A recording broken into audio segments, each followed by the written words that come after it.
పద్మపురాణము ఉత్తరాఖండము భాగవతం 2వ మరియు 3వ అధ్యాయములు. నైమిషారణ్యంలో సత్రయాగ సందర్భంలో సూత పౌరాణికుడు శౌనకుడు మొదలగు మహామునులకు భాగవత మహత్యమును వివరిస్తున్నాడు. నారదుడు భక్తితో ఇలా అన్నాడు: బాల, నీవు అనవసరంగా దుఃఖపడుతున్నావు. నీవు దుఃఖించనవసరం లేదు. శ్రీకృష్ణ భగవానుని పాదములను సేవించు, నీ దుఃఖము పోతుంది. శ్రీకృష్ణుడు వస్త్రాపహరణ సమయంలో ద్రౌపదిని రక్షించాడు, నిన్ను మాత్రం రక్షించడా? ప్రస్తుతము శ్రీకృష్ణుడు తన నిజ నివాసము అయిన వైకుంఠమునకు వెళ్ళాడు. నీవు భక్తివి. కృష్ణుడు నిన్ను తన ప్రాణముల కంటే ఎక్కువగా ప్రేమిస్తాడు. నీవు పిలిస్తే భగవానుడు ఎక్కడికైనా వస్తాడు. బాల, కృతయుగము, త్రేతాయుగము, ద్వాపర యుగములలో జ్ఞానము, వైరాగ్యము ముక్తికి సాధనములుగా ఉండేవి. కానీ కలియుగంలో కేవలం భక్తి మాత్రమే మోక్ష సాధనము అయ్యింది. కలియుగంలో భక్తి ప్రాధాన్యతను తెలిసిన భగవానుడు తన శుద్ధ సత్వ స్వరూపముతో భక్తిని సృష్టించాడు. ఆ కారణం చేత నీవు శ్రీకృష్ణునికి అత్యంత ప్రియమైన దానవు. నీకు గుర్తుందో లేదో, ఒకసారి నీవు చేతులు జోడించి నేను ఏమి చెయ్యాలి అని నీవు అడిగినప్పుడు నా భక్తులను పోషించు అని భగవానుడు నిన్ను ఆజ్ఞాపించాడు. నీవు భగవానుడి ఆజ్ఞను స్వీకరించావు. ముక్తికాంతను నీకు దాసిగా చేశాడు. జ్ఞానము, వైరాగ్యమును నీకు పుత్రులుగా ఇచ్చాడు. నీవు వైకుంఠము నుండి ఎల్లప్పుడూ నీ భక్తులను పోషిస్తున్నావు. తరువాత నీవు ముక్తిని, జ్ఞానము, వైరాగ్యమును వెంటబెట్టుకొని భూలోకమునకు వచ్చావు. నీ భక్తులను కరుణించడానికి భూలోకంలో నీవు కేవలం ఛాయమాత్రంగా తిరుగుతున్నావు.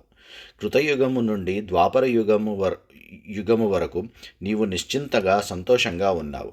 కలియుగము వచ్చింది. నీ దాసి అయిన ముక్తి కాంతను పాషాండము అనే రోగము ఆవరించింది. ఆమె క్షీణించిపోయింది. ముక్తికాంత ఇక్కడ ఉండలేక నీ అనుమతితో వైకుంఠము వెళ్ళిపోయింది. భూలోకంలో ఉన్న మానవులు నిన్ను స్మరిస్తేనే ముక్తికాంత వారిని కరుణిస్తుంది. మరలా వైకుంఠము వెళ్ళిపోతుంది. జ్ఞానము, వైరాగ్యము అనే నీ కుమారులు నీ వెంటనే ఉన్నారు. కలియుగంలో ఎవరు జ్ఞాన వైరాగ్యములను పట్టించుకోవటం లేదు. అందుకని వారు బలహీనులు అయ్యారు. వారిలో ఉత్సాహం నశించింది. దీని గురించి నీవు దిగులు పడవద్దు. వీరు మరలా ఉత్సాహం, బలం పుంజుకోవడానికి తగిన ఉపాయం నేను ఆలోచిస్తున్నాను. ఓ బాల, యుగములలో కలియుగముతో సమానమైన యుగము మరొకటి లేదు. నేను ఈ యుగములో అందరి ఇళ్లల్లో ప్రవేశించి వారిలో భక్తిభావాన్ని నింపుతాను. ఇతర పాషాండ ధర్మములను అన్నిటినీ అణిచివేసి ప్రజలలో భక్తిభావాన్ని, కృష్ణతత్వాన్ని నింపి కలియుగంలో నీకు అంటే భక్తికి ప్రాచుర్యము కల్పించకపోతే నేను శ్రీహరి దాసుడనే కాను అని ప్రతిజ్ఞ చేస్తున్నాను. అంతేకాదు, ఈ కలియుగంలో ఎంతటి పాపాత్ములైనా సరే భక్తిభావాన్ని కలిగి ఉంటే వారిని శ్రీకృష్ణుడు అభయం ఇచ్చి కటాక్షిస్తాడు. ఎవరి హృదయములలో నిరంతరము శ్రీహరి మీద భక్తి ఉంటుందో అటువంటి వారికి యమధర్మరాజు కలలో కూడా కనిపించడు. శ్రీహరి మీద భక్తి ప్రమత్తులు కలిగిన వారిని రాక్షసులు, భూత, ప్రేత, పిశాచములు, దైత్యులు కనీసం తాకను కూడా తాకలేరు. భగవానుడు తపస్సు చేత, వేదాధ్యము చేత, జ్ఞానము చేత, సత్కర్మల చేత వశుడవుతాడు. కానీ మానవులకు ఎన్నో జన్మల సంస్కారం ఉంటేనే గాని పరమాత్మ మీద భక్తి కలగదు. ఈ కలియుగంలో భక్తిని మించిన మోక్ష సాధనం మరొకటి లేదు. భక్తితో సేవిస్తే ఆ శ్రీహరి ప్రతివాడి మనసులో ఉంటాడు. కానీ కపట భక్తిని ప్రదర్శించి ప్రజలకు ద్రోహం చేసేవారు ఈ లోకంలోనే కాదు, పరలోకంలో కూడా అమితమైన దుఃఖమును పొందుతారు.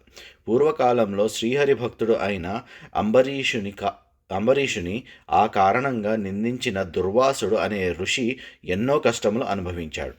ముక్తిని సంపాదించడానికి వ్రతములు, తీర్థయాత్రలు, యోగనిష్టలు, యోగయాగములు, జ్ఞానము కొరకు చర్చలు ఏవీ అవసరం లేదు. ముక్తిని దాసి కాబట్టి ప్రజలు నిన్ను అనుసరిస్తే ముక్తి వారిని సేవిస్తుంది. కాబట్టి నీవు సంతోషంగా ఉండు అని పలికాడు నారదుడు. నారదుని ఉపశమనము అయిన మాటలు విన్న భక్తి సంతోషంతో పరిపుష్టమైనది. నారదునితో ఇలా అంది: దేవర్షి, నీకు నా మీద ఉన్న ప్రేమకు, అభిమానానికి ముగ్ధురాలయ్యాను. నేను నిన్ను విడిచిపెట్టి ఉండను. ఎల్లప్పుడూ నీ హృదయంలోనే నివసిస్తుంటాను. నారద, నీవు దయామయుడవు. ఒక్క క్షణంలో నాలో ఉన్న దుఃఖమును పోగొట్టావు. కానీ నీ మాటలు విన్న తర్వాత కూడా నా కుమారులైన జ్ఞాన వైరాగ్యములలో ఏమీ చలనము కలగలేదు. నా యందు దయ ఉంచి వీరిని కూడా చైతన్యవంతుల్ని చెయ్యని అడిగింది భక్తి. అప్పుడు నారదుడు ఆచేనంగా అచయనంగా పడి ఉన్న జ్ఞాన వైరాగ్యముల చేతితో తట్టి లేపసాగాడు. నారదుడు వారి చెవుల దగ్గర నోరు పెట్టి, ఓ జ్ఞానమా మేలుకో, లే, ఓ వైరాగ్యమా చైతన్యవంతం కా, లే అని అరిచాడు. కానీ వారు చైతన్యవంతులు కాలేదు. అప్పుడు నారదుడు వేదఘోషను వినిపించాడు, వేదాంతమును వినిపించాడు, భగవద్గీతను గానం చేశాడు. వేదములను ఉపనిషత్తులను గీతాపాఠమును విన్న తరువాత జ్ఞానము వైరాగ్యము మేలుకొన్నారు. అప్పటి వరకు సోమరితనం ఆవరించి వాళ్ళు నెమ్మదిగా ఆవులించారు. కళ్ళు తెరవాలనుకున్నారు, కానీ వాళ్ళ కళ్ళు తెరవబడలేదు. వారి శరీరాలు ఎండిన కట్టెల మాదిరి చలనం లేకుండా పడి ఉంది. వారిని చూచిన నారదుడు ఇప్పుడు ఏం చెయ్యాలా అని ఆలోచిస్తున్నాడు. జ్ఞాన వైరాగ్యములకు వారి ముసలితనము వలన కలిగిన నిద్ర, సోమరితనము ఎలా పోగొట్టాలా అని ఆలోచిస్తూ పరమాత్మను మనసులో తలుచుకున్నాడు. అప్పుడు ఆకాశము నుండి ఆ మాటలు వినిపించాయి. నారద, చింతించకు, సందేహించకు, ఇంకా ప్రయత్నం చేయి. నీ శ్రమ ఫలిస్తుంది. కానీ నీవు ఒక మంచి పని చేయాలి. ఆ పని ఏదో నీకు పెద్దలు, సత్పురుషులు చెబుతారు. ఆ విధంగా ఆచరించు. నీవు ఆ మంచి పని చేస్తే జ్ఞాన వైరాగ్యములు నిద్రావస్థ తొలగి పోతుంది అని వినిపించాయి. నారదుడికి ఏమీ అర్థం కాలేదు. ఇదేమిటి? ఆకాశవాణి ఇలా పలికింది, అసలు విషయం రహస్యంగా ఉంచింది. నేను ఏం చెయ్యాలో చెప్పనే లేదు. ఆ సత్పురుషులు, సాధవులు ఎవరో, ఎక్కడ ఉన్నారో, ఏం చెబుతారో, అసలు ఇప్పుడు నేను ఏం చెయ్యాలి అనే సందిగ్ధంలో పడ్డాడు. ఇలా ఆలోచిస్తే లాభం లేదని నారదుడు జ్ఞాన వైరాగ్యములను అక్కడే వదిలి శ్రీహరి నామ సంకీర్తన చేసుకుంటూ అన్ని తీర్థములు, పుణ్యస్థలములను తిరుగుతూ కనిపించిన సాధువులను అందరినీ ఆకాశవాణి చెప్పిన సత్కార్యము గురించి అడుగసాగాడు. నారదుడు చెప్పింది అందరూ విన్నారు, కానీ ఎవరూ దానికి సమాధానం చెప్పలేకపోయారు. తమకు ఏమీ తెలియదని అన్నారు. మరికొందరు అబ్బే, దీనికి సమాధానం అసలు దొరకనే దొరకదు అని పెదవి విరిచారు. మరికొందరు దీని గురించి తెలుసుకోవటం చాలా కష్టం, నీ శ్రమ వృధా కావటం తప్ప ఏమీ ప్రయోజనం ఉండదు అని అన్నారు. మరికొందరు నారదునికి ఏమి చెబితే ఏమవుతుందో అని సమాధానం చెప్పకుండా తప్పుకున్నారు. మరికొందరు, నారద, వేదఘోష, వేదాంత చర్చ, గీతాగానము వీటికి కూడా చైతన్యవంతులు కాని వారు ఇంకా దేనికి చైతన్యవంతులు కారు. దీనికి మరో ఉపాయం ఏదీ లేదు అని తెగేసి చెప్పారు. దేవర్షి నారదునికే తెలియని విషయం మనకేం తెలుస్తుంది అని మరికొందరు తెల్లమొహం వేశారు. నారదుడు అడిగిన ఋషులు అందరూ ఆకాశవాణి చెప్పినది కనుక్కోవటం అసాధ్యమని తేల్చేశారు. నారదుడికి ఏమీ తోచలేదు. ఆలోచిస్తూ బద్రికావనమునకు వెళ్ళాడు. ఎవరి వల్ల కాని పని తానే చేద్దామని ఆఖరి ప్రయత్నంగా తపస్సు చేయడానికి కూర్చున్నాడు. ఆ సమయంలో సనకాది మహామునులు అక్కడికి వచ్చారు. నారదుడు వారికి నమస్కరించి అర్ఘ్యపాద్యములు ఇచ్చి సత్కరించాడు. నారదుడు జరిగినది అంతా చెప్పి వారితో ఇలా అన్నాడు, మహాత్ములారా, నేను ఏ జన్మలో చేసుకున్న పుణ్యమో ఈనాడు నాకు మీ దర్శన భాగ్యం లభించింది. మీరు గొప్ప యోగులు, విద్వాంసులు, సమబుద్ధి కలవారు. మీరు కేవలము సర్వావస్థలయందు 5 సంవత్సరముల బాలుల మాదిరి కనిపిస్తున్న మీరు మీ పూర్వులకు కూడా పూర్వము నుండి ఉన్నవారు, ఆత్మజ్ఞాన సంపన్నులు. మీరు నిరంతరము హరినామ సంకీర్తనము చేస్తూ వైకుంఠంలో నివసిస్తుంటారు. మీకు అన్న పానీయాలు ఆ శ్రీహరి సుధామృతమే.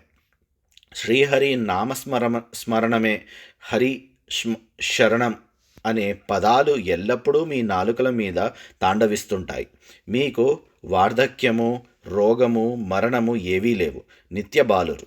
పూర్వమున మిమ్మలను అడ్డగించి అవమానించిన జయ విజయుల అనే విష్ణుమూర్తి ద్వారపాలకులకు 3 జన్మల అసుర ప్రవృత్తి కలవారుగా జన్మించారు.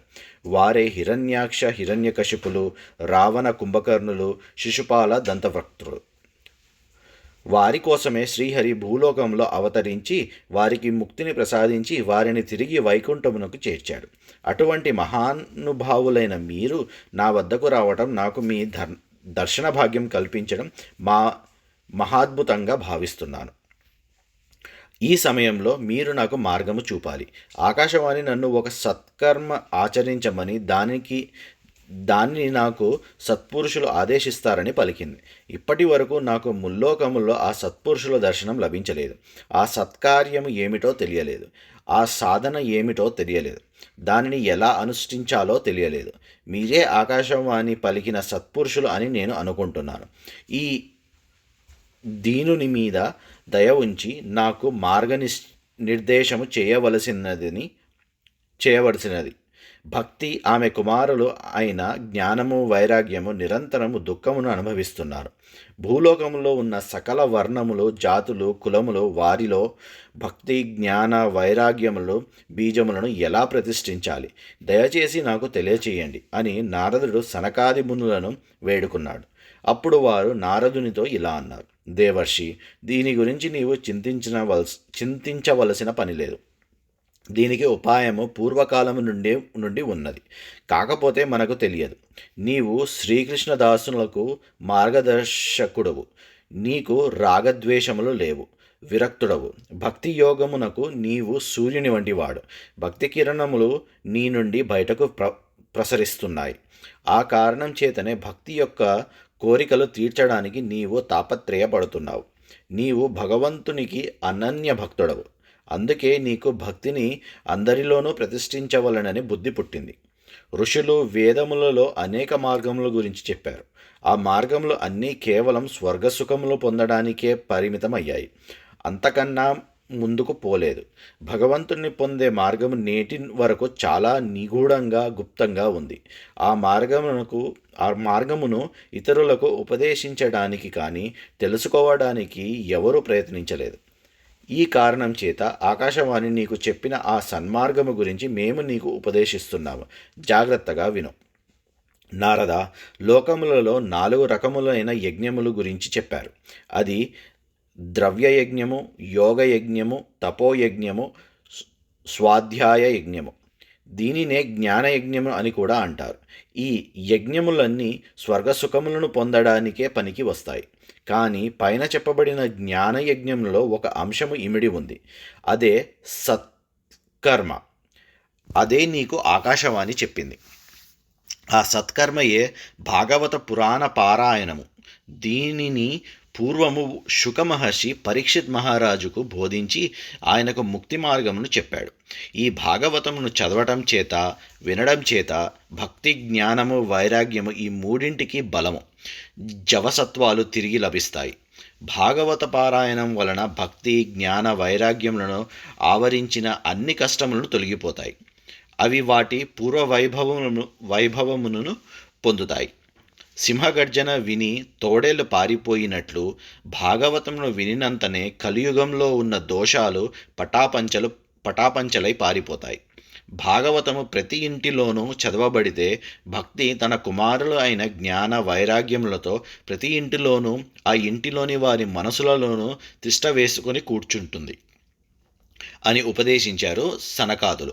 ఆ మాటలు విన్న నారదుడు వారితో ఇలా అన్నాడు: మహాత్ములారా, నేను ఇంతవరకు భక్తి జ్ఞాన వైరాగ్యములను వేదాంత చర్చలతోనూ గీతాగానములతోనూ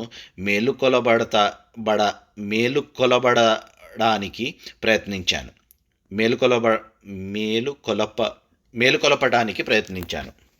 కానీ వారిలో భక్తి జ్ఞాన వైరాగ్యము కలగలేదు. మహాత్ములారా, నేను ఇంతవరకు భక్తి జ్ఞాన వైరాగ్యములను వేదాంత చర్చలతోనూ గీతాగానముతోనూ మేలుకొలపడానికి ప్రయత్నించాను. కానీ వారిలో భక్తి జ్ఞాన వైరాగ్యములు కలగలేదు.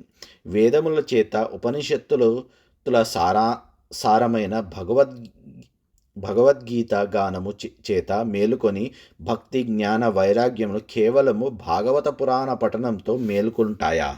ఎందుకంటే భాగవతంలో కూడా వేదములతో ఉన్న విషయములు, వేదములలో సారం అంతా చెప్పబడింది కదా. కొత్త విషయములు ఏమున్నాయి?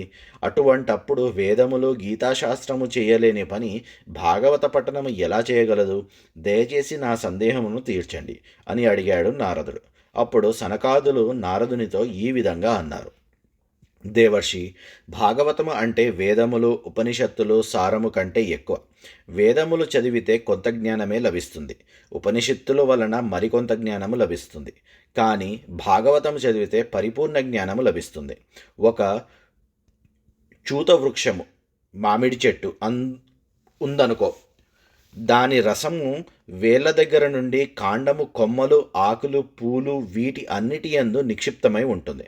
కానీ అవి అన్నీ ఆ రసం ఆస్వాదించడానికి పనికిరావు. దాని రసమును ఆస్వాదించాలంటే దాని ఫలములు మాత్రమే యోగ్యము.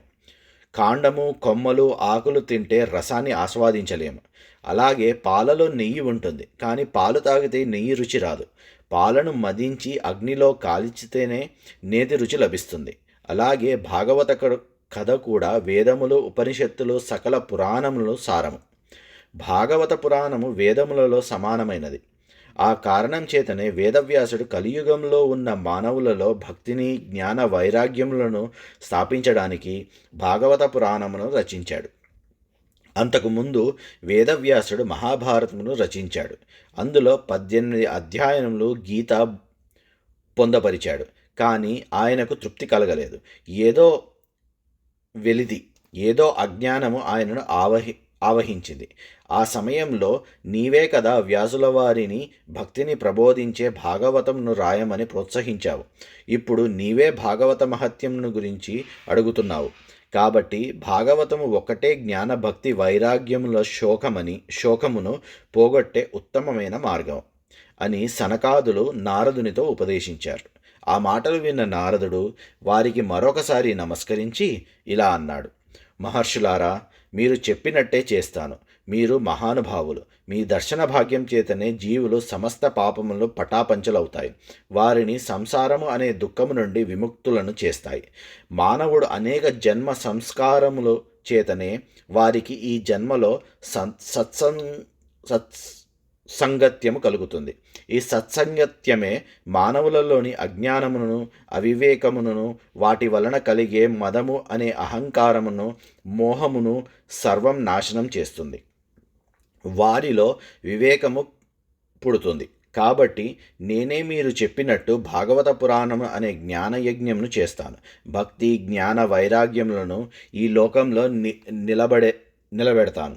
కానీ ఈ భాగవత యజ్ఞం ఎక్కడ చెయ్యాలి, ఎలా చెయ్యాలి, ఎన్ని దినములలో చెయ్యాలి, దానిని వినే విధానం ఏమిటి, దానికి తగిన ప్రదేశములను మీరే నిర్ణయించండి అని అడిగాడు నారదుడు.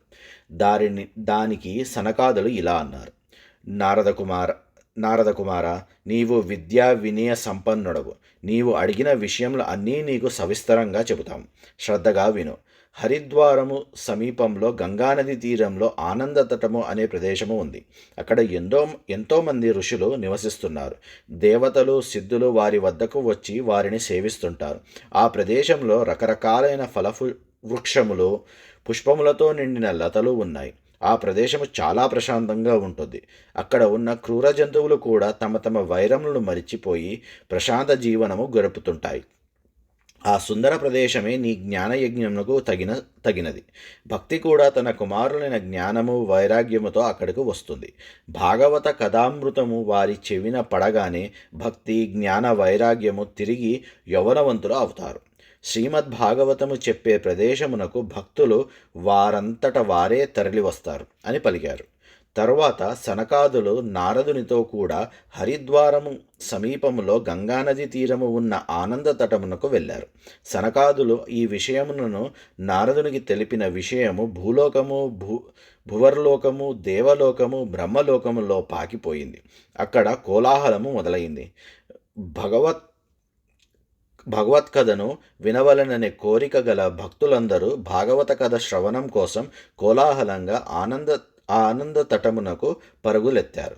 భృగువు, వశిష్ఠుడు, చ్యవనుడు, గౌతముడు, మేధాతిథి, దేవలుడు, దేవరాతుడు, పరశురాముడు, విశ్వామిత్రుడు, శాకలుడు, మార్కండేయుడు, దత్తాత్రేయుడు, పిప్పలుడు మొదలగువారు, యోగేశ్వరుడు, వ్యాసుడు, పరాశరుడు, ఛాయాశుకుడు, జాబలి, జుహ్నువు మొదలగు ఋషులు తమ తమ పుత్రులతోనూ శిష్యులతోనూ అక్కడకు చేరుకున్నారు. వేదములు, ఉపనిషత్తులు, మంత్రతంత్రములు, పురాణములు, 6 శాస్త్రములు మానవ రూపం ధరించి అక్కడకు వచ్చాయి. గంగా, యమున, సరస్వతి మొదలగు పుణ్యనదులు, పుష్కరము మొదలగు సరోవరములు, కురుక్షేత్రము మొదలగు క్షేత్రములు, దండకారణ్యము మొదలగు అడవులు, హిమాలయము మొదలగు పర్వతములు, దేవతలు, గంధర్వులు, దానవులు అందరూ భాగవత కథాశ్రవణం కోసం ఆనంద తటమునకు చేరుకున్నారు. కొంతమంది తమను ఎవరూ పిలవలేదు, తాము రాము అన్న వారందరినీ కూడా భృగు మహర్షి నచ్చజెప్పి అక్కడకు తీసుకొని వచ్చాడు. భాగవత కథను స్వయంగా చెప్పడానికి సనకాదులు ఒక ఉన్నతమైన ఆసనము మీద కూర్చున్నారు. భాగవత కథను వినడానికి వచ్చిన వారంతా లేచి సనకాదులకు నమస్కరించారు. ముందు వరుసలో విష్ణు భక్తులు, వైరాగ్యము చెందినవారు, సన్యాసులు, బ్రహ్మచారులు, వారితో పాటు నారదుడు కూర్చున్నారు.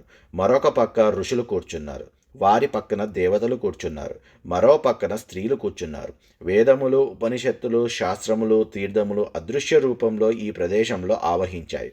కొంతమంది ఉత్సాహవంతులైన దేవతలు విమానాల మీద నుండి ఆ ప్రదేశంలో పూలవాన కురిపించారు.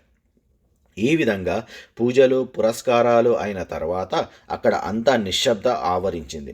సనకాదులు భాగవత పురాణంను స్పష్టంగా చెప్పసాగారు. అక్కడ చేరిన వారందరూ సనకాదులు చెబుతున్న భాగవత పురాణంను శ్రద్ధగా వింటున్నారు. అప్పుడు ముందు మాటగా సనకాదులు సభాసదులతో ఇలా అన్నారు: ఇప్పుడు మేము ఈ భాగవత మహిమను వివరిస్తున్నాము. దీనిని విన్నవారికి ముక్తి లభిస్తుంది. భాగవత కథను నిరంతరము పఠించాలి, వినాలి, ఆస్వాదించాలి. భాగవత కథను వింటున్న వారి హృదయములలో శ్రీహరి కొలువుంటాడు. ఈ భాగవత పురాణంలో 18,000 శ్లోకములు ఉన్నాయి. అవి 12 స్కందములుగా విభజించబడ్డాయి. ఈ భాగవతము శుకమహర్షి పరీక్షిత్ మహారాజు సంవాద రూపంలో ఉంది. మీరు ఈ భాగవత పురాణమును శ్రద్ధగా వినండి. ఈ భాగవత కథను వినకపోతే వారిలో అజ్ఞానము పెరిగి సంసారము అనే చక్రంలో పడి కొట్టుకుంటారు. ఎన్ని శాస్త్రములు, పురాణములు వినినా ఏమి లాభము? అనవసరంగా భ్రమలు పెంచుకోవడానికి తప్ప ఇంకా ఎందుకు పనికిరావు. ముక్తిని కోరుకునే వారికి భాగవత పురాణమే ఏకైక మార్గం. ప్రతినిత్యము భాగవత పురాణము ప్రవచనం చేయబడుతున్న ఇల్లు ఒక పవిత్ర తీర్థము వంటిది. అందులో నివసిస్తున్న వారి పాపములు అన్నీ నశించిపోతాయి. 1000 అశ్వమేధ యాగములు, 100 కొలది వాజ్పేయములు చేసిన ఫలము ఒక్కసారి భాగవత పురాణము చదివితే వచ్చే ఫలమును సాటిరావు. సభాసదులారా, భాగవత పురాణంను విననంత వరకు మానవులు శరీరంలో ఉన్న పాపములను నశించిపోవు. ఈ భాగవత కథ వింటే గంగా, గయా, కాశీ, పుష్కరము, ప్రయాగ క్షేత్రంలో దర్శించినంత పుణ్యం వస్తుంది. పరమగతిని పొందవలననే కోరిక ఉన్న వారికి రోజుకు ఒక శ్లోకము కానీ, ఆ శ్లోకములో ఒక పదము కానీ నిత్యం నియమంగా స్వయంగా చదివితే చాలు, వారి జన్మ తరిస్తుంది. రేయింబవళ్ళు అర్థంతో సహా శ్రీమద్ భాగవత పురాణంను చదివితే వారి యొక్క పూర్వజన్మ పాపములు అన్నీ నశించిపోతాయి అనడంలో ఏమాత్రం సందేహం లేదు. ఓంకారము, గాయత్రి మంత్రము, పురుష సూక్తము, 3 వేదములు, శ్రీమద్ భాగవతము, ఓం నమో భగవతే వాసుదేవాయ అనే ద్వాదశాక్షరి మంత్రము, 12 మూర్తులు గల సూర్యభగవానుడు. సూర్యుడు ఒక్కొక్క నెలలో ఒక్కొక్క రూపంలో ఉంటాడు. ప్రయాగ క్షేత్రము, బ్రాహ్మణులు, అగ్నిహోత్రము, గోవులు, ద్వాదశి తిథి, తులసీమాత, వసంత ఋతువు, సాక్షాత్తు భగవానుడు, వీరందరిలో తేడాను బుద్ధిమంతులు గమనిస్తారు. భాగవత పఠనము ఉత్తమోత్తమము అనుటలో సందేహము లేదు. ప్రతిదినము భాగవతములో శ్లోకములను, వాటి అర్థములను, శ్లోకపాదములను చదివేవారు రాజసూయ యాగము, అశ్వమేధ యాగము చేసిన ఫలితమును పొందుతారు. అనునిత్యము భాగవతమును చదవటం, భగవంతుని ధ్యానించడం, తులసిని పెంచి పూజించడం, గోవుని సేవించడం, ఈ 4 సమానములే. అంత్యకాలములో శ్రీమద్భాగవతంను వింటే అతని పట్ల పరమాత్మ ప్రసన్నుడై అతనికి వైకుంఠ ప్రాప్తి కలుగజేస్తాడు. శ్రీమద్భాగవత గ్రంథమును ఎవరైనా భక్తునికి దానం చేస్తే వారికి విష్ణు సయోజ్యము లభిస్తుంది. తన జీవిత కాలంలో కేవలం కొద్ది సమయమైన భగవంతుని మీద మనస్సు నిలిపి ధ్యానం చేసిన వాడి జన్మ వ్యర్థము. తన జీవితం కాలంలో కొద్ది సమయమైనా భగవంతుని మీద మనసు నిలిపి ధ్యానం చెయ్యని వాడు, వాడి జన్మ వ్యర్థము. వాడు కేవలము వాడి తల్లికి ప్రసన ప్రస ప్రసవ వేదన కలిగించడానికే పుట్టినవాడు కానీ ఇంత ఇంకా దేనికి పనికిరాడు. భాగవత పురాణంలోని కొద్ది మాటలు కూడా విననివాడు పాపాత్ముడు. వాడు జీవించి ఉండడం వ్యర్థం. వాడు శవముతో సమానము, భూమికి భారము. పశువులు వీడికన్నా ఎంతో మేలు. ఈ మానవ ప్రపంచంలో భాగవత కథాశ్రవణం లభించడం ఎంతో కష్టం. ఎన్నో జన్మల పుణ్యం చేసుకుంటే గాని అది లభించదు. ఈ భాగవత కథ వినడానికి నియమనిష్టలు ఏమీ లేవు. ఎవరైనా ఎక్కడైనా వినవచ్చును, ప్రతిరోజు కూడా వినవచ్చును. కానీ ఈ భాగవత కథను వినేవారు ఎల్లప్పుడూ సత్యమునే పలకాలి, బ్రహ్మచర్యము అవలంబించాలి. కానీ కలియుగంలో ఈ నియమాలు ఆచరించడం చాలా కష్టం. ఈ కలియుగంలో ఇంద్రియములను, మనసును నిగ్రహించడం, యమ నియమములను ఆచరించడం, పుణ్యకార్యములు చేయడానికి దీక్షలు పట్టడం చాలా కష్టం. అందుకని కలియుగంలో భాగవత సప్తాహ శ్రవణము అని ఏర్పాటు చేయబడినది. మాఘమాసంలో ఈ భాగవతమును వినటం వలన వచ్చే ఫలములను శుకమహర్షి పరీక్షిత్కు ఇలా చెప్పాడు. మనసును నిగ్రహించలేకపోవటం, వ్యాధులు, ఆయుష్ తక్కువగా ఉండటం, ఈ కారణముల చేత కలియుగంలో భాగవత సప్తాహ శ్రవణము ఏర్పాటు చేయబడినది. తపస్సు చేసినందువలన, యోగ మార్గము ఆచరించినందువలన, సమాధి నిష్టలో ఉన్నందువలన కలిగే ఫలితములు భాగవత సప్తాహము చేస్తే కలుగుతాయి. ఈ భాగవత సప్తాహ శ్రవణము యజ్ఞములు, వ్రతములు, తపస్సు, తీర్థసేవనము, యోగాభ్యాసము, ధ్యానము, జ్ఞానము వీటి అన్నిటికంటే గొప్పది అని చెప్పాడు అని సనకాదులు ఆనంద తటము వద్ద చేరిన సభాసదులకు వినిపించారు అని సూత పౌరాణికుడు శౌనకాది మహామునులకు చెప్పగానే శౌనకుడు ఇలా అడిగాడు. మహానుభావ, తమరు చెప్పినది అంటా వింటుంటే చాలా ఆశ్చర్యంగా ఉంది. మీరు భాగవత పురాణ శ్రవణము జ్ఞానము మొదలగు సాధనముల కంటే గొప్పది అన్నారు.